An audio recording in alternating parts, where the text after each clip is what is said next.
Hawak na ng TNT Tropang 5G ang 1-0 lead sa PBA Season 49 Philippine Cup Finals matapos ang kanilang 99-96 na panalo kontra sa San Miguel Beermen sa kontrobersyal na Game 1 itong linggo sa Araneta Coliseum. Yan ang ulat ni teammate Darrell Oclares.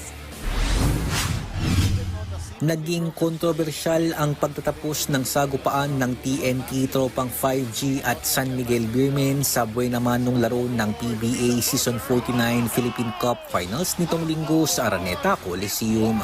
Naisalba ng Tropang 5G ang 99-96 na panalo sa Game 1 para takasan ang Beermen na humabol mula sa 24-point disadvantage. Gamit ang mainit na outside shooting, dinomina ng TNT ang Beermen sa halos buong laro. Subalit pambihirang comeback ang pinamalas ng SMB sa fourth quarter na nagpakawala ng 19-0 run para makalamang at gawing dikit ang laro sa crunch time. Sa uling minuto, nabawi naman ng Tropang 5G ang kalamangan pero isang crucial one-handed dunk ang naipasok ni Mo Tautua para bigyan ng SMB ng 1-point advantage. Pero sa nalalabing 5 segundo ng laban bago ang jump ball sa pagitan ni Jordan Heading at Chris Ross, tinawagan ng offensive interference ang dunk ni Tautua para maibalik sa TNT ang bentahe 97-96. Wagi si Heading sa center court jump ball kontra kay Ross para mapunta sa Tropang Giga ang possession na nagbunga ng 2 free throws para kay Calvin Oftana.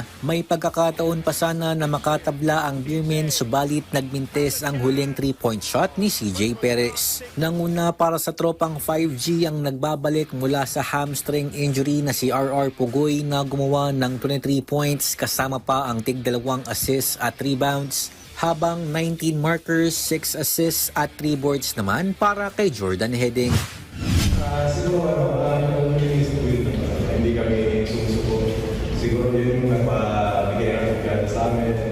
Kahit alam naman natin sa ano pa dami na nagkakahalan, ngayon pa ba kami susuko. So yun lang talaga yung nasa isip namin palagi.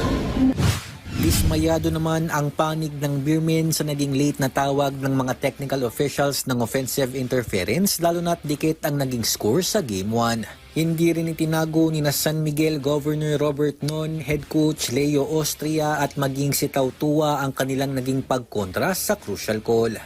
Dead ball naman yun. Ang dead ball. Dapat, nireview kagad nila. Diba? Nireview nila. So, counted or not. Penalty pass pa eh.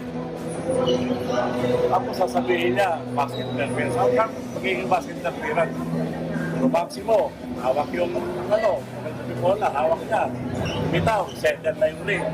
Pag bola, pumasok, bakit nag-interference doon? Nasa mag-interference? We're disappointed because we're down by 25 points and then we're able to, the effort was put into waste. It's a nice game, but we can blame on our opponent. But, it's a nice game, but the beauty of the game is wala. It's just a nice shot. People touch the rim all the time, especially on a dunk. That's what happens when you try to dunk the ball, you touch the rim. And I mean, by the time it went in, I was already on the floor. Everything was done. I feel like that sucks. That's the second way to lose now. Agad namang nagpatawag ng press conference ang mga table officials sa pangunguna ni PBA Deputy Commissioner Eric Castro kung saan ipinaliwanag nila ang dahilan kung bakit tinawagan ng offensive interference ang dunk ni Tautua. As you've seen in the replay, when Mo dunked the last 56 seconds, nahila niya yung ring. Okay, but the contention of course, the coaching staff was yung bola was straight and entered the ring. Regardless kung may tamanan siya ng part ng ring, okay, the fact na nahila niya yung ring pababa, okay, is a violation of the ring. Dagdag pa ni Castro, tanging sa last 6 seconds lamang ng laro sila nagkaroon ng pagkakataon para ma-review ang posibleng basket interference.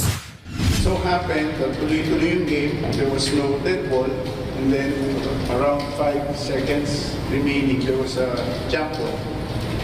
between Heading and Chris Ross, if I'm not mistaken. So that was the only time that we could review. Well, we've been reviewing it habang dipole, but just the only time we were able to announce it through our partner, the correction. So in the event that there was no dead ball, at natapos yung game with the score, under our rules, we can still correct it.